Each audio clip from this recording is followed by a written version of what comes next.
Welcome to the Great Detectives of Old Time Radio. From Boise, Idaho, this is your host, Adam Graham. If you have a comment, email it to me, box13@greatdetectives.net. Follow us on Twitter at Radio Detectives and become one of our friends on Facebook, facebook.com/Radio Detectives.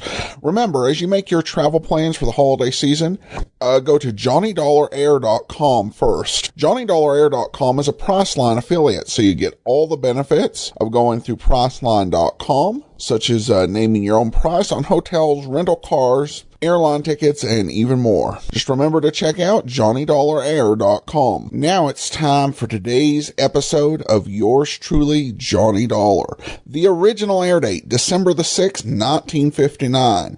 And this one is The Hired Homicide Matter.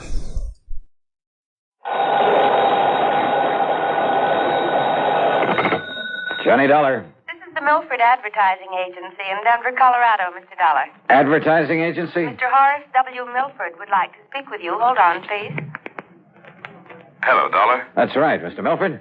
Yes, can you come out here to Denver to see me right away? Well, now, look, sir, if you're interested in buying commercial time on my weekly radio program, you'll have to contact CBS Radio in New York. No, Dollar. This is a purely personal matter that I wish to see you about, that I must see you about. Well, I'm sorry, Mr. Milford, but unless there's insurance involved... Well, yes. Yes, there is. The same company that's insured my life. One of the outfits I work with? Tri-Western Life Insurance Company? Yeah, that's one of my clients. Well, then, please, come out here right away. Well, I'd better check first with the company No. and get their authorization to... What was that? No, by all means, do not contact the insurance company. Not yet. Well, there's a little matter of my expense account. That will be taken care of, most adequately. Okay, whatever you say. Now, what's this all about, Mr. Milford? Mr. Dollar, here on the phone, I can only tell you it's a matter of preventing... Yeah? Yes? Of preventing a murder.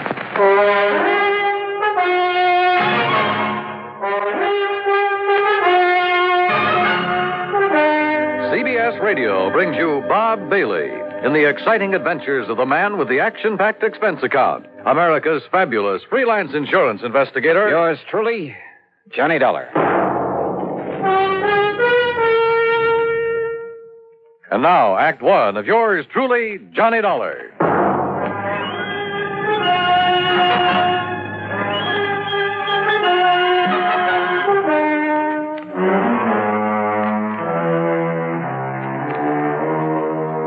Expense account submitted by Special Investigator Johnny Dollar to Mr. Horace W.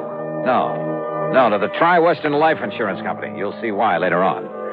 And following is an account of expenses incurred during my investigation of the hired homicide matter.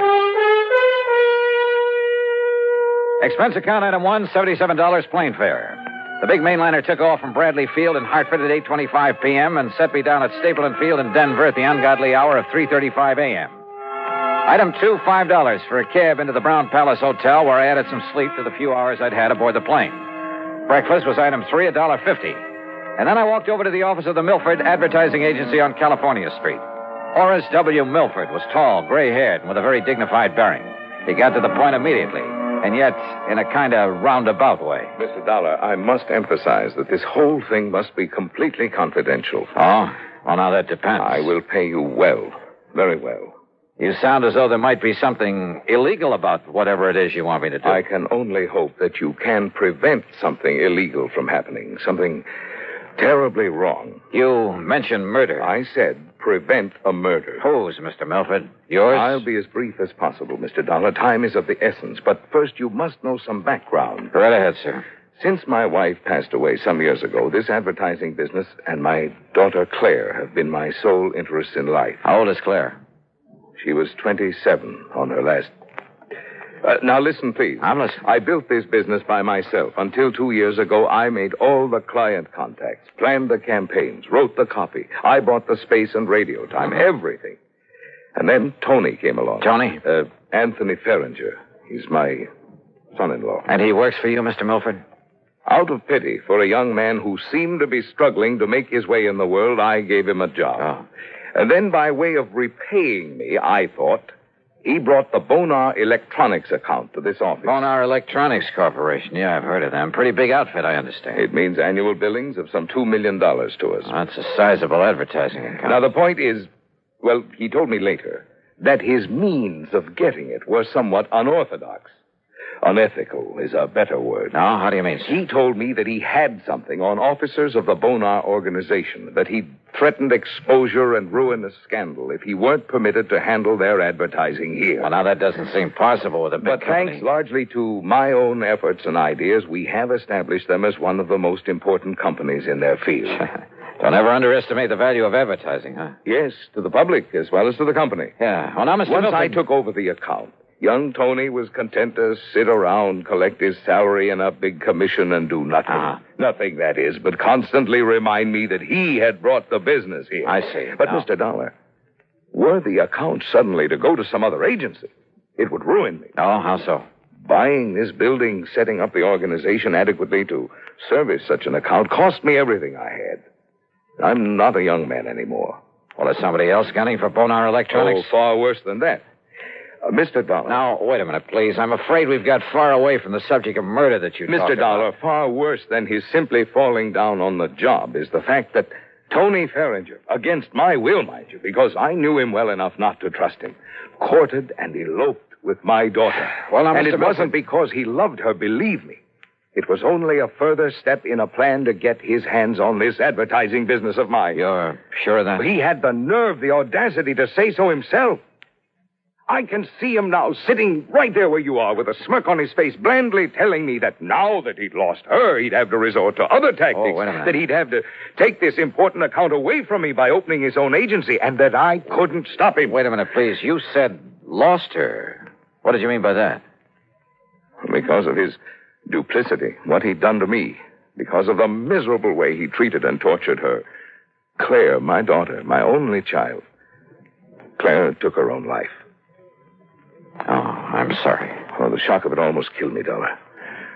Tony Ferringer was bringing my whole life crashing and crushing down upon my head. I hated him. With every fiber of my being, I was beside myself. Mr. I could Milford. see only one thing left for me to Mr. do. Milford, please, But if then, you're leading up to then what my I think clients you at are. Bonar came to me 2 days ago, and they told me they realized what had happened and why. And they assured me there was nothing Tony could do or say that would hurt them and that they would stand by me. Well, that straightened me out, Mr. Dollar. Oh. It made me realize that killing Tony, there was no point, no use in it. Well, I'm glad of that, sir. But then I'm afraid I don't see why you sent for me. Because it was too late. What? Because I had already hired a man, a professional killer. To murder him? Yes. Well, then, good heavens, man, call him off. I can't. Sure, get in touch with him and... What do you mean you can't? There's no possible way for me to reach him, contact him, until after he's murdered Tony Ferringer.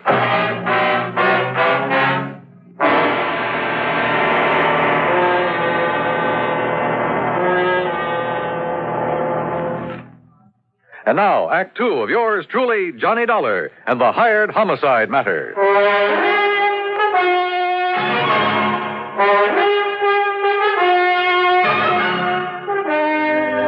Now, wait a minute, Mr. Milford. You mean there's no way to reach this hired killer to call him off, to tell him not to murder Tony Ferringer? No, none whatever. But look here, you can't just Mr. stand... Dollar, when the only thing I wanted in life was to see him dead for all the terrible things he did to me and to my daughter, I went about arranging it very carefully. How?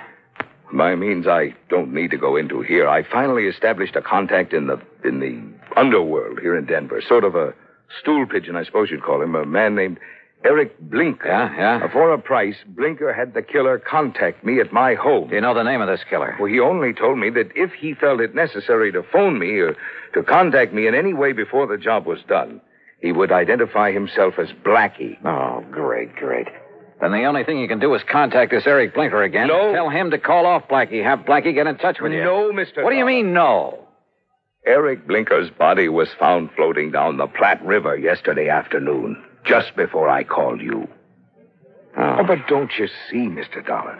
Unless we can somehow contact this Blackie, he'll go ahead with the murder. The murder I arranged. It must not happen. All right, how much do you know about Blackie? What does he look like? I don't know. But you just finished telling me that he called on you to make arrangements for the killing. He came to my home at night. He insisted on talking to me from outside a window where I couldn't see him. I couldn't see him. All right, did you give him any money? $5,000 in cash. Marked? Huh? Marked bills? No. Oh, fine. Well, he said that if any of the money was marked in any way, that he would know about it and that he wouldn't hesitate to kill me. All right. When was he to do the job? He would only say by the end of the week. And this is Friday. This is Friday. And you can't give me anything to go on to find this man, Blackie? Nothing, unless he calls. Well, if that happens, you don't need me. Mr. Milford. Yes? Have you told Tony Ferringer anything of this? Good heavens, Dollar, you don't know the man. Can't you see what would surely happen if I did? He would bleed me for everything I have. Me, accessory to a plot to murder him. Don't you see what that means? Yeah, sure I do. And if you were to call in the police, it would be just as... Oh, yeah, Mr. Milford, you've really stuck your neck in a noose. Somehow you've got to get me out of this. You? What about Tony? Right guy or wrong, he's the one who's going to be killed. Well, I meant stop this thing. I don't want his blood on my hands, not anymore. Somehow you've got to stop this killing. Oh, yeah, sure, great. But how? You got any good ideas? Hey, a phony telegram, something like that. What? Yeah, some kind of a message telling Tony to get out of town. But if it weren't to reach him soon enough, or if he were to disregard it. If you were to go to the police. Oh, I'd sooner kill myself. I might as well. Or contact them. An anonymous warning, maybe. There is only one place from which Tony Ferringer might expect trouble. From me. Mr. Milford. Well...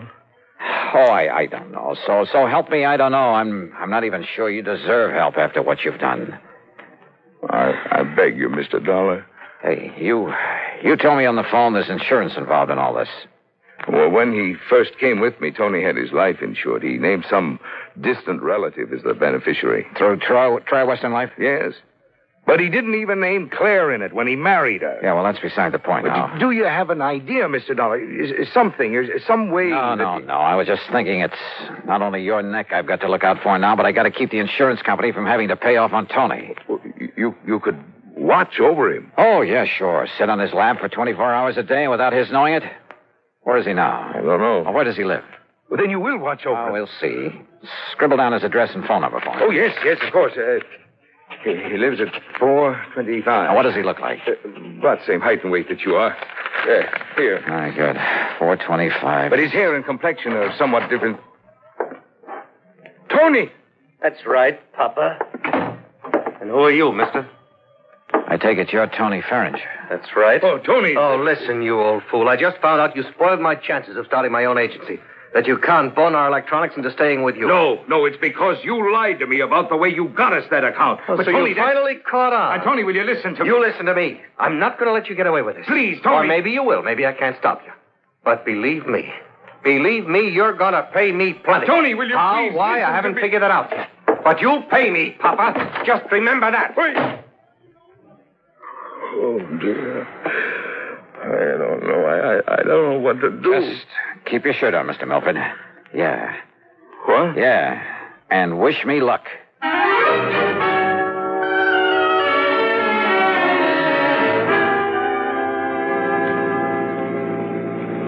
Item 2, $5 for a taxi that followed Tony Ferringer's car to a residential section east of town. And sure enough, he pulled up in front of his own home. Maybe the crazy idea that I'd suddenly got back there in the office would work. Driver. Yeah. End of the line. Pull around this corner and stop.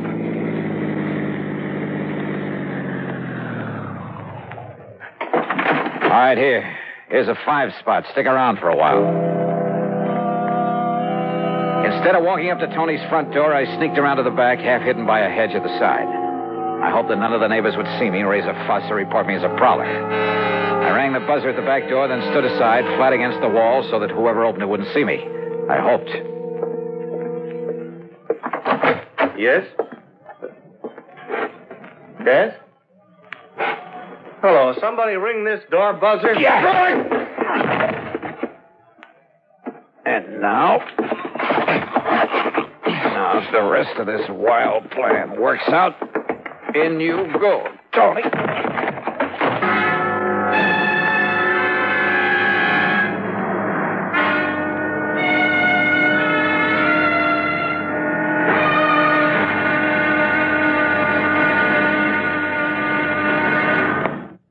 And now, Act 3 of yours truly, Johnny Dollar.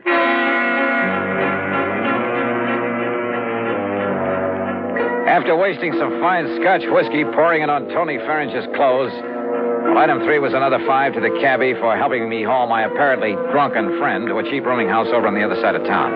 A place run by a frowsy old dame who called herself Ma Letcher. Sure, mister. Just carry him up and let him sleep it off in this room here at the top of the stairs. Here, I'll open it up for you. Yeah, thanks. You ask me. Somebody must have hit him with a bottle. Here you are. Well, you can lay him onto the bed. This room will cost you $1.50, though. All right, here's a fire spot. Well, thanks. And who'll I tell him? And here's another for telling him a taxi driver brought him in here. Somebody you never saw before. Oh, don't worry. I know how to keep my mouth shut when I get paid for it. Paid good, that is. Okay, I'll make it 10 here. Well, mister, you ain't got a worry in the world. Want to bet?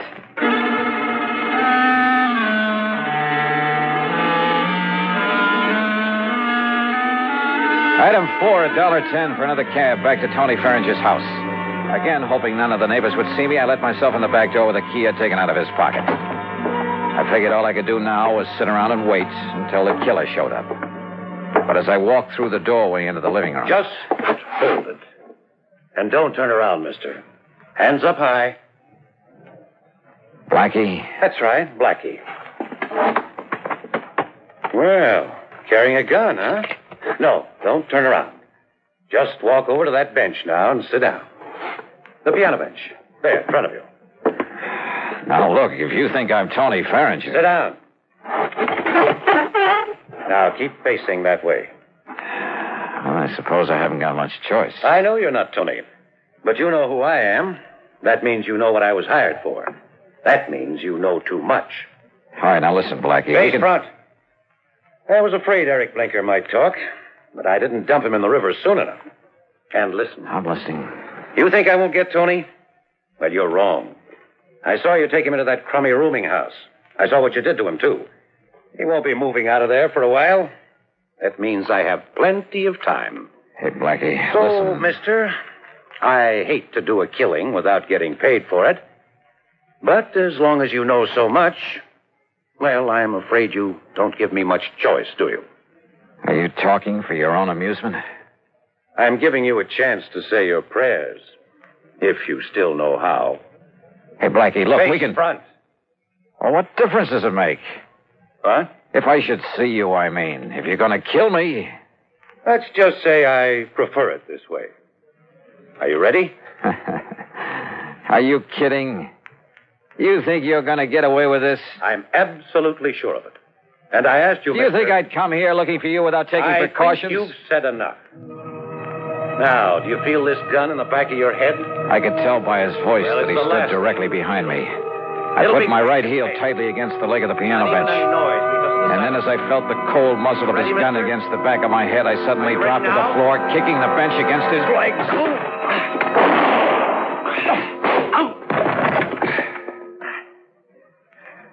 Well, Blackie, I'm afraid your rather unique career has finally come to an end. Listen, if you... Down, boy, down!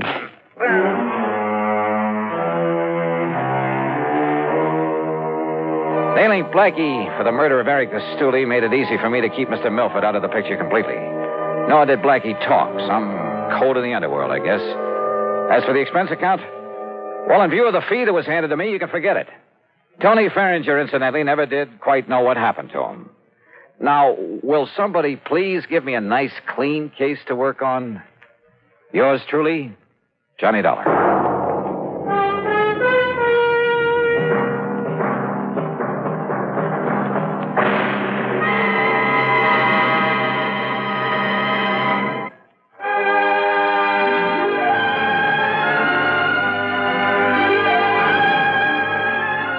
Yours truly, Johnny Dollar, starring Bob Bailey, originates in Hollywood and is written, produced, and directed by Jack Johnstone.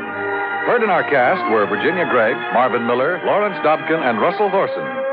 Be sure to join us next week, same time and station, for another exciting story of yours truly, Johnny Dollar.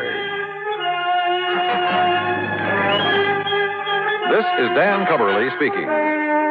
Johnny Dollar has come to you through the worldwide facilities of the United States Armed Forces Radio and Television Service.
Hi, this is Andrew from OTRWesterns.com. I wanted to invite you to come take a look at our site where we put out podcasts of old-time radio westerns.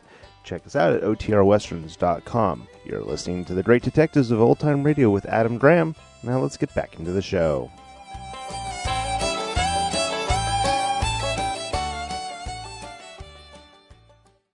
Welcome back. I actually really love that action scene, how Johnny gets out and the gun held on him. It would have been a difficult piece of choreography to capture on film, but it's a superb and gutsy move. I think that many others, including some of our detective heroes, might not have made it out of this situation quite as well. It was funny that it turned out he wasn't actually collecting an expense account, which means he disclosed his client's participation in a murder-for-hire scheme just because he has a habit of doing the expense accounts. But at least he prevented the murder from going forward, and this is actually a pretty original script idea. Now we turn to listener comments and feedback, and we have a couple questions from Scott. He writes, I enjoy your podcast on Johnny Dollar and about a year behind, but being I just turned 50, I was wondering what is the average age of most of your listeners. Well, as they say on the Family Feud, survey says 46 to 55. And he was surprised that he thought it would be older. And we do have some people older than that. In fact, the 56 to 65 group is our second highest number of listeners. But the number of listeners at older age groups, it drops off pretty precipitously. And that may be just because less likelihood of adopting the technology to listen to the program. And we do have quite a few younger listeners. We have almost as many listeners, according to the survey, between the ages of 36 to 45 as we do the 56 to 65 group. So it's a mix, but yeah, the 46 to 55 is kind of the sweet spot, I think, for our average listener age. And he also said, as a lover of history in the World War II era, I just heard on Johnny Dollar that you do something called The War. Where do I find that as I listen on your podcast? And the address you go to is thewar.greatdetectives.net, or you can, of course, always search the iTunes store. And I encourage folks to listen to The War. It is, from start to finish, it's just a very emotional experience. Went through this, we started out with some pre-war stuff, showing kind of the anti-war feelings that dominated prior to World War II, and then moved forward all the way into the war itself and to the post-war era to kind of capture the whole feel of it. It's a powerful podcast. It's something that I think in many ways, or at least in a couple ways, is kind of affected the way that I view the world, and by looking back at that era, as well as what led to the rise of the various powers who shook the world. I strongly encourage, thewar.greatdetectives.net. Thanks so much for the question, Scott. All right, that'll do it for today. Join us back here tomorrow for Dragnet. In the meantime, send your comments to box13 at greatdetectives.net. Follow us on Twitter at Radio Detectives and become one of our friends on Facebook, facebook.com